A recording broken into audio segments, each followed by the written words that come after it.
నెల 19న మరోసారి సీఎం రేవంత్ రెడ్డి సహా ఉన్నతాధికారుల బృందం దావోస్కు వెళ్తున్నట్లు మంత్రి శ్రీధర్ బాబు తెలిపారు. ఇప్పటికే గ్లోబల్ సమిట్ ద్వారా 5.5 లక్షల కోట్ల రూపాయల పెట్టుబడులు వచ్చినట్టు తెలిపారు. మళ్లీ పెట్టుబడుల కోసమే దావోస్ పర్యటన ఉంటుందని స్పష్టం చేశారు మంత్రి శ్రీధర్ బాబు.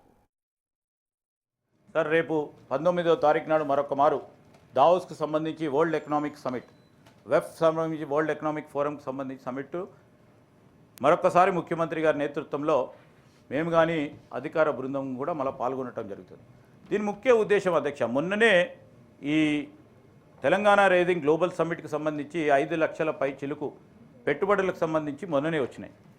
ఈరోజు ఈ దావోస్ సంబంధించి మనం చేసిన పాలసీ విధానాలు ఈరోజు ప్రపంచవ్యాప్తంగా వస్తూ ఉన్న వ్యాపారస్తుల ముందట పెట్టి, అక్కడ వస్తూ ఉన్న పెద్ద పెద్ద పారిశ్రామికవేత్తల ముందట పెట్టి, అక్కడ వివిధ ప్రభుత్వాలకు సంబంధించిన పెద్దల ముందట పెట్టడానికే ఒక ప్రధానమైన లక్ష్యం.